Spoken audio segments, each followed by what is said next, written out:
হাবিবাল্লাহ ইয়া রাসূলুল্লাহ ইয়া হাবিবাল্লাহ ও গো নবীজি আপনি না এলে কে বাজানি তো খোদাকে বলে জোরে আপনি এসে দিলেন নবী স্বয়ং খোদার ঠিকানা তোমায় ছাড়া রইতে পারি না ইয়া রাসূলুল্লাহ ইয়া হাবিবাল্লাহ আমরা নবীর আশিক দিওয়ানা নামাজ মোরা কাজা করব না ঠিক না বলুন আমরা নবী আশিক দিওয়ানা নামাজ মোরা কাজা করব না কে কে নামাজ কাজা করবে হাত তুলে দেখি আপনারা কাজা করবেন বলেছেন জি কাজা করবেন না যাই হোক খাস করে আমার মা বোনদের জন্য স্পেশাল 4টা মশলা। 1 নম্বর ফুটে লিপস্টিক দেওয়া যায় আছে কিনা, 2 নম্বর কপালে টিকলি দেওয়া যায় আছে কিনা, 3 নম্বর নাইটি পরা যায় আছে কিনা, 4 নম্বর স্বামীর পকেট থেকে টাকা চুরি করা যায় আছে কিনা। কি বলছেন আবাজি এখন প্রত্যেকটা জায়গায় স্বামীর পকেট থেকে বাবাজি টাকা হারিয়েছে। একজন মানুষ বাবাজি মাঠ থেকে এসেছে পকেট আপনার হাজির মরে যাবে 4 দোকানে 4 টাকা দেবে পকেট হার বলছে কি ব্যাপার রে 500 টাকার মধ্যে 100 টাকা গায়েব করলো কি এসা করে এই তুমি 100 টাকা দিছো না তোমার মাথা খারাপ হয়েছে মাঠে গেছে বুদ্ধি ফেলেছে বুড়িয়া মানুষ কিছু বুদ্ধি না শুদ্ধি নাই ফেলে দিতে এদিকে 100 টাকা নিতে দিবি পকেট মেরে দিয়েছে বাবাজি। তো যাই হোক 4টা স্পেশাল মশলা আর আমার ভাইদের জন্য 2-3টা মশলা। 1 নম্বর হচ্ছে গলা কাটা মুরগির মতো চুল কাটা জায়েজ আছে কিনা, 2 নাম্বার যে আপনার জিন্সের প্যান্ট ছিঁড়া প্যান্ট পরা জায়েজ আছে কিনা নাকি বুঝেন, আর 3 নম্বর মাথাতে রং করা জায়েজ আছে কিনা। এখন বাবাজি ঘুরে ঘুরে চলছে আর এখনকার কিছু মেয়েরা আছে বাবাজি এরা বলছে যে যার মাথায় 4টা রং তাকে করবো নায়ক আর সে হবে নায়িকা। ঠিক কি না আব্বাজি শুনতে থাকুন।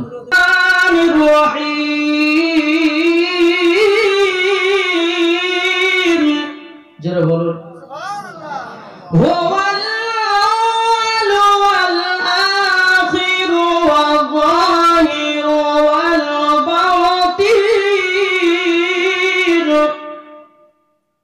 وهو بكل شيء عليم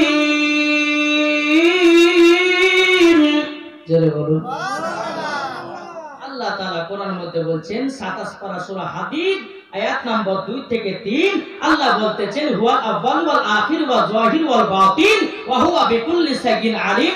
আল্লাহ বলেন তিনি প্রথম তিনি শেষ তিনি গোপন তিনি প্রকাশ্য তিনি সব কিছু জানেন। জোরে বলুন এই কার কথা বললেন জি আল্লাহ বলেন হুয়াল আউয়াল ওয়াল আখির ওয়াল যাহির ওয়াল বাতিন ওয়া হুয়া বিকুল্লি শাইইন আলিম। আল্লাহ তাআলা আমার নবীজির কথা বলেছেন। জোরে বলুন এখন কিছু মানুষ বলছে যে নবী 40 বছর নবী হয়েছে, আপনাদের কি আকীদা জি আমি কয়েকটা দলিল দেব তারপর আমার মা বোনদের জন্য মা ফাতেমার জীবনী করব শুনতে রাজি আছেন বাপ।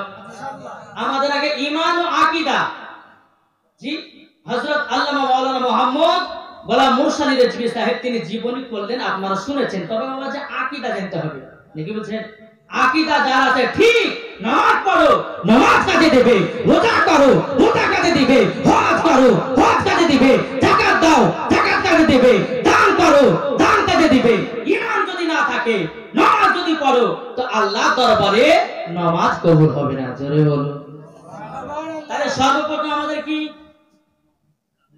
জি সর্বপ্রথম কি ঈমান নাকি বলছেন ঈমান বাবাজি। তো ঈমানটা কি একটা উদাহরণ দেব আপনাদেরকে।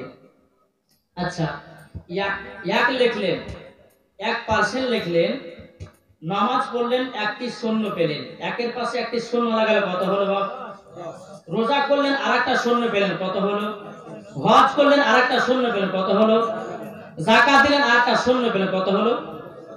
10,000 পেল। তো বাবাজি এই রকম ভাবে আপনি যতগুলি নেকি করবেন একটার পর একটা শূন্য বসতে লাগবে। যদি বাবাজি ওই সৈন্য প্রথমে যদি এক না থাকে তাহলে সৈন্যর কোনো দাম হবে? জি, দাম হবে না। কেন দাম হবে না? একটা তো হটিয়ে নিয়েছে। তাহলে বাবাজি ওই সৈন্যগুলো কাজে লাগাতে গেলে পরে সর্বপ্রথম প্রথমে আপনাকে সংখ্যা লাগাতে হবে, নাকি বলছেন?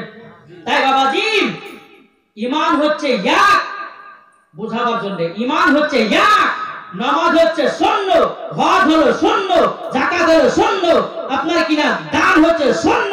এই বেরাদের ইসলাম, ঈমান যদি থাকে নামাজ পড়ো, কাজে দিবে। আপনার কিনা ঈমান যদি থাকে আপনি যেটাই করবে আল্লাহ দরবারে কবুল হবে। জোরে বলুন কবুল হবে। তো ঈমানটা কি বাবজি? আসুন আপনাদের সম্মুখে আমি এটুকু বলবো, বলার পর ইনশাআল্লাহ আমার মা বোনদের জন্য স্পেশাল করে বাবাজি মা ফাতেমার জীবনী নিয়ে এসেছি, ইনশাআল্লাহ তাদেরকে শোনাবো। একটি বার দুরূদ পড়ুন, একটি ঝাক্কাস করে নাত পড়ে ইনশাআল্লাহ আমি বক্তব্যের দিকে এগিয়ে নিয়ে যাব। জোরে কোন সুবহানাল্লাহ। আল্লাহুম্মা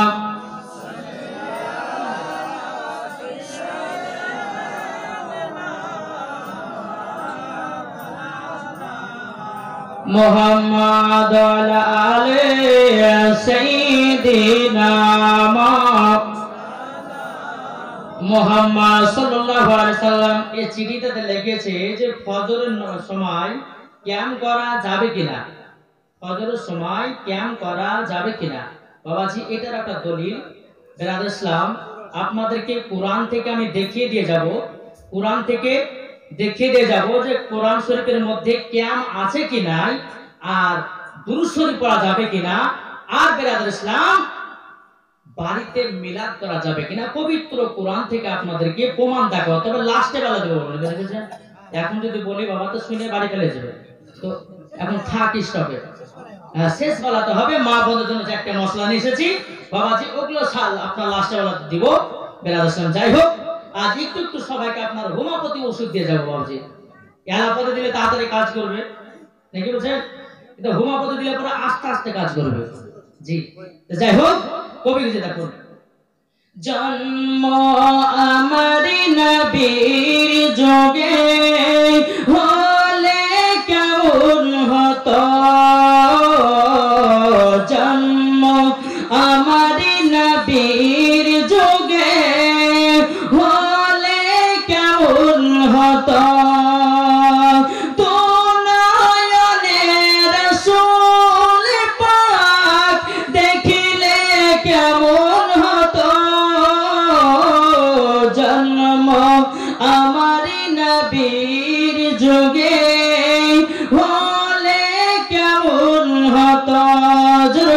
সুবহানাল্লাহ।